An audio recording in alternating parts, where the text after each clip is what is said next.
Okay, so today we're going to take you through the process of painting this helmet. This is the final product after clear coat. Looks very, very nice.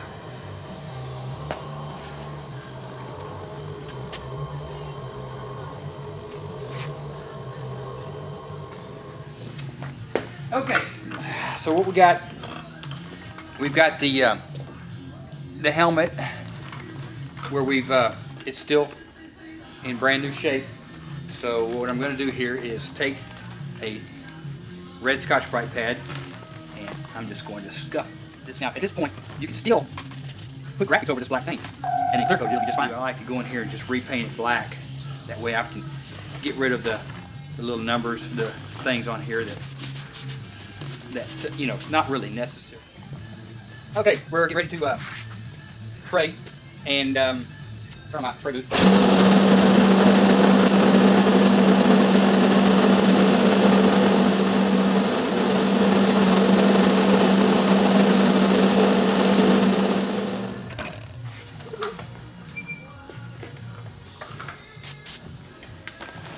So I've already got a little bit on here. What I've done here is drawn it on here a bit all the time. You can't see this.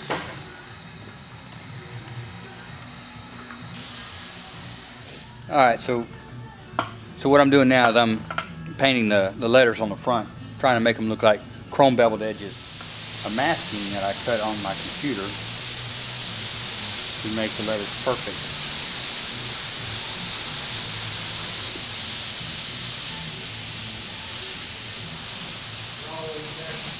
All right. I have to follow it out of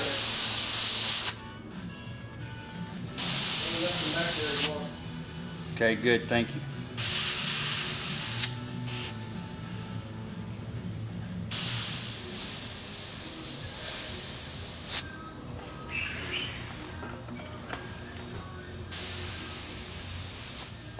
To help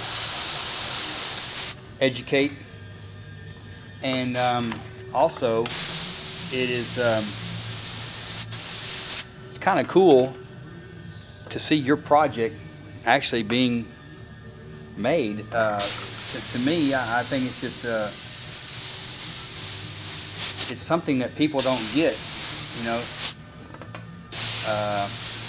you take your car to be worked on, and there's not some guy filming it, showing you the repair job on it, and you know, not everything that it took to actually, you know, fix your car. So this kind of lets the customer see the process and see how things actually come to life. My wife, and the time you lose a little bit of that when you start putting your white on. So there's a lot of this back and forth. You paint it white, you paint it black, you paint it white, you paint it black, you go back and forth, and that is a lot of times what happens to the new airbrush guy who paints it once, and it looks good, but there is a certain amount of depth that has been lost because they didn't paint it 2 or 3 times. I'm trying to get this. Whenever I look at my camera,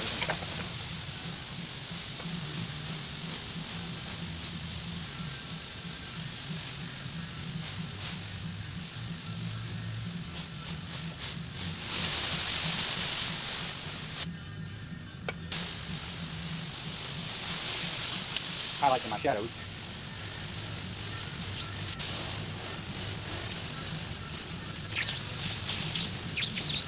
I don't normally talk while I'm airbrushing, so sometimes if I stop talking, it's because I'm thinking of what I'm going to do next here.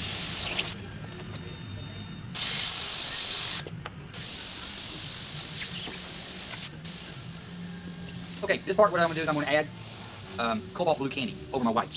Then I'm going to go back and repaint the whole thing white again. And then I'll put highlights on it, and then I'll come back with an oriental blue. And what this does is it gives the cobalt blue, pushes it far to the back, and then the oriental blue brings it to the front. So it gives the illusion of a lot of depth. So here we go. I'm going to just put a little bit of blue on this and make, I got to turn the fan on here.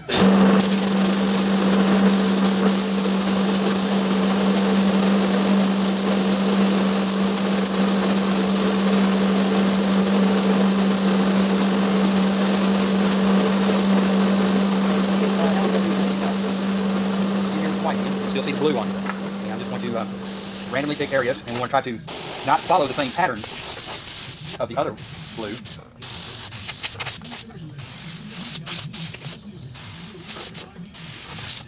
You could probably consider this some highlights of the blue.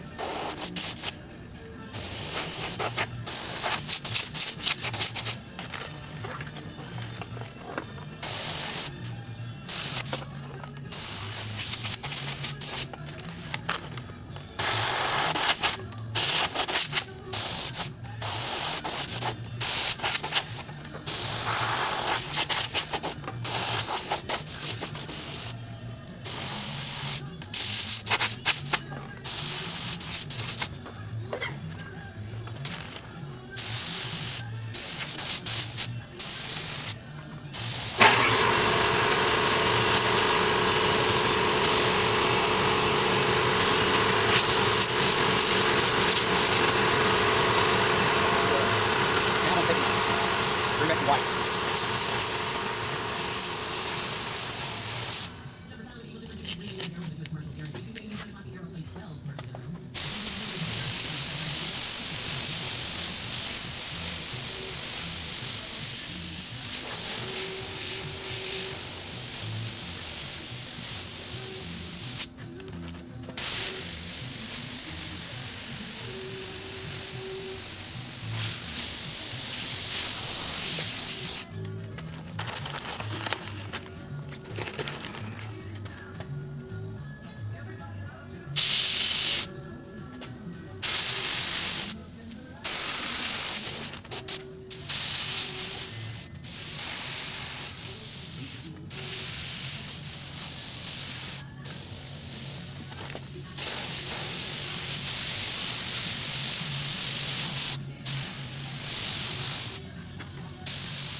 Cobalt blue candy to this. Okay, now next I'm going to put on some, Oriental blue candy. We're going to add Oriental blue candy to this.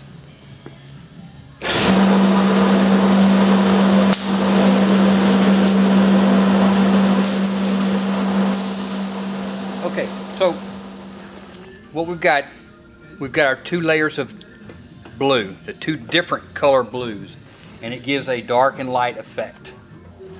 The Oriental blue is almost kind of a purplish, but it is blue, and then with a little bit of white coming through in different areas like this. So at this point, a lot of white. You see what we've got so far.